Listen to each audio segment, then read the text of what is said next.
李妍玉很心虚，根本没办法回答这个问题，她只好提着裙子转身就走，没走出2步，又被人拽停了。跑什么？周易任她借力稳住身形，又冷嘲道：“不是还要我给你介绍又高又帅的学霸？”有人看过来了，我问你。他收紧了手上的力度，掌心里的肌肤柔软滑腻。昨晚你为什么那么做？一说到这个，李妍玉一下就想到了那个180，然后就想到了他有喜欢的人。当然，他不会自恋到认为时隔4年他还喜欢自己，所以一边忍不住失落，一边害怕自己给人造成了困扰。他垂眼，换了个轻松的语气：“你不用当回事。”哦，周易笑了笑，但那个笑却是冰冷的。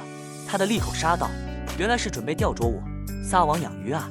李妍玉瞬间僵住，被剐得体无完肤。重逢之后的周易对他有种近乎冷漠的不耐，他觉得不熟悉，人就是这样，总是对别人有着近乎苛刻的期待。或许他是认为他在骚扰他，这种态度也正常，但心里就是止不住的难过，感到难堪。这不对，他想，不是吗？周易再次破镜，脸上跃动着笑意。不是。李妍玉听见自己的声音干涩，无意再多说一句，只道抱歉。他追问：“那是为什么？”李妍玉屏息没有接话，抬眸望向他：“我得去前面了。”额请。胳膊上一暖，他扭过头，是伴娘小茹的手伸了过来：“你没事吧？怎么脸色不太好的样子？”李妍玉连忙摇头，露出个感激的笑：“一起过去吧。”小茹笑得温柔，这才发现原来婚礼已经进行到了抛捧花环节。他努力忽略了那道追过来的视线，连忙跟着2个伴娘一起走了过去。婚礼过后，一直忙到晚上9点，众人才散去。赵小累得几乎直不起腰，脸上的妆都不想卸了。李妍玉将该打包的东西全部装好，才洗了手，拎起了自己的包。“你现在是回酒店吗？”赵小直起身子。李妍玉坐下来：“我想去西科大看看。”“我很累，就不奉陪了。”赵小长吁出一口气，顿了顿，忽然暧昧地笑了一声。话锋一转：“昨晚走的那么早，你俩聊得怎么样？”“我俩。”李妍玉不明所以。“谁？”赵小不满地啧了一声：“少装蒜，还能和谁？”“周易。”李妍玉摇头：“什么啊？我回酒店就睡觉了。”“不是吧？”赵小停了一下，难以置信：“你昨晚跑出去之后，他立马就追出去了，你们没碰上啊？”说话间，赵小的手机屏幕亮了，有消息进来，应该不是找我，就算是，那大概率只是想质问，然后暴风骤雨般的发火。赵小做思考状，沉吟一瞬：“不能吧？大家都看见了。那你们微信聊得咋样？没加我？”李妍玉淡淡的。赵小惊了：“啊，这摆什么谱啊？他不会是有什么隐疾吧？”“什么意思？”“我的意思是，哪个正常男人能拒绝你啊？”赵小认为自己这话还算客观。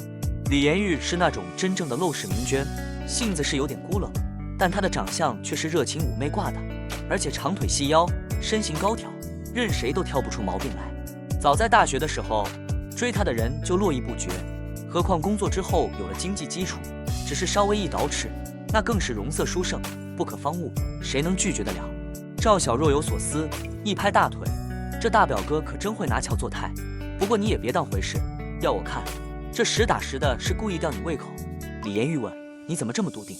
赵小转了转眼珠，说：“你想想，当年上学那会儿，他天天追着你跑，不可能几年不见就性情大变吧？”李妍玉道：“感情这种事变来变去，不是很正常？都过了好几年了。”赵小不接话了，另起话头：“所以你俩当年到底发生了什么事？为啥就分开了？”李妍玉沉默了：“算了算了，反正男人多的是，咱也不缺这一个。昨晚聚会过后，就有3个男的来找我打听你的情况，你只要稍微松松口，男人有如过江之鲫，急死他。真有文化。”李妍玉被逗笑了：“是真的啊？那个顾云最积极了，一直找我打听，问你到底喜欢什么样的。我喜欢会喷火的。”2人又扯了一阵乱七八糟的。赵小话锋一转，手指捻着大腿，喃喃感叹：“这个周易是在干什么啊？不会真有什么隐疾吧？”李妍玉顺着话笑了笑：“太小气，爱记仇也算一种隐疾。你要去逛就赶紧的。”赵小又说：“别太晚了。”等李妍玉走后，赵小拿起手机瞄了一眼，看完消息内容后，露出了个莫测的笑。走出酒店，李妍玉裹紧了大衣，心里一直回旋着赵小刚刚的话。其实他真的没有等周易，他一直都是顺其自然，无所谓执不执着，也满心期待遇到新的人，迫不及待想开启新的人生。不论是恋爱、同居，他都可以尝试，但是他从来没有遇到那个人，那样一个让他心动、让他喜欢、忐忑，让他费尽心思想到他身边去的人。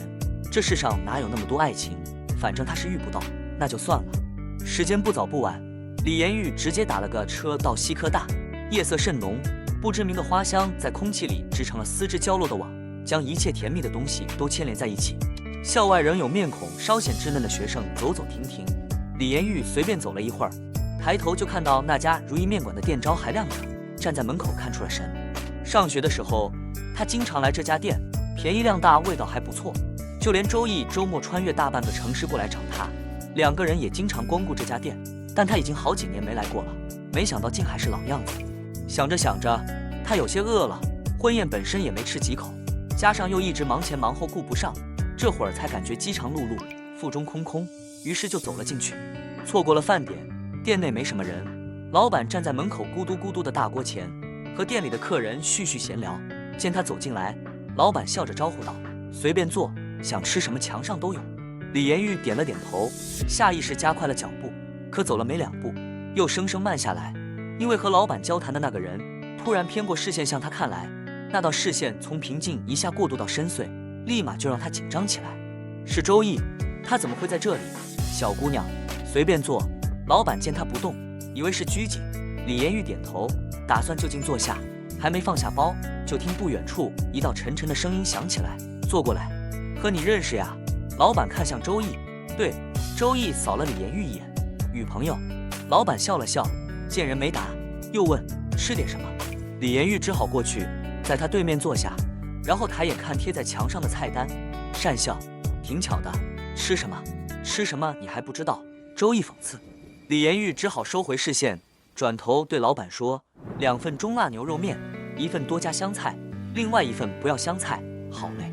老板看了2人一眼，暗忖这姑娘似乎眼熟，但实在想不起是谁了，再次望了过去，见气氛不是很好的样子，也不多说了。2个人就这样面对面枯坐着，是和从前完全不一样的氛围。很快，老板端着2份热气腾腾的牛肉面上桌了，并熟练地将多放香菜的那份放在了周易面前，另1份没有香菜的放在了李延玉面前。谢谢。李延玉看了一眼，自己动手将2碗牛肉面换了过来，然后也不说话，拿了筷子就开始吃。周易没说什么，面无表情地动了筷。3个人在一个空间里，没人说话就显得太安静了，太诡异了。于是老板边擦桌子边注意小情侣的动向。过了一会儿，终于忍不住了，说：“周同学，你这回怎么不吃香菜了？”李延玉抬眸看了周易一眼，怎么是这回？明明他以前从来不吃。周易说：“吃不惯。”老板奇怪地摇了摇头，那往常每回过来还让多加香菜，感情根本不喜欢，那吃个什么劲儿？李延玉心想，这大概就是时间的魔力吧，人是流动的，口味、习惯、偏好都会改变。什么时候回去？周易眼皮也没抬。明天晚上。李延玉说。周易吃到一半拿起手机扫了码结账。李延玉心里有点烦，这顿不如让我请，他还记着那晚的车费，回去请我吃饭。周易的语气不像在开玩笑，他语气恶劣，还有车费，你不会想赖账吧？李延玉将纸巾握成团，扔进垃圾桶。那你加我微信，我直接转给你，不是更好？哦，原来在这等着呢。周易倏然笑了，往后一靠，说来说去就是想加我微信。李延玉不说话了，感觉他像是失了智，不论说什么，就算完全不讲逻辑，也要明里暗里刺他，挤兑他。他就这么恨他？李延玉埋头吃面，一句话不想跟他多说。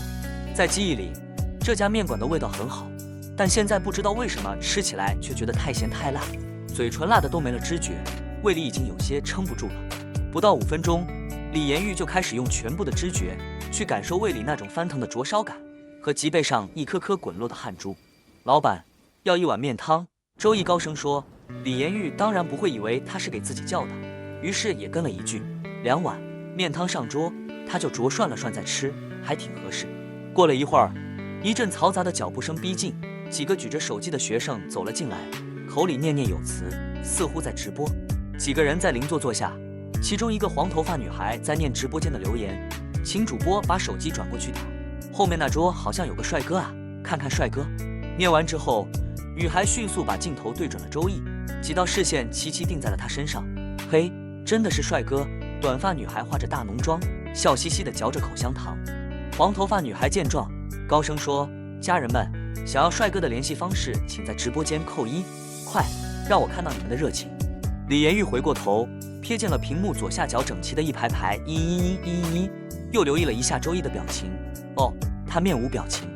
黄头发女孩敞着嗓子说：“家人们，捧场刷个火箭！”小姚立马就给大家伙儿整活。几个学生旁若无人地笑了起来。过了一会儿，女孩就开始不停地说：“谢谢老铁的火箭炮。”没一会儿，黄头发的小姚就朝周易过去了。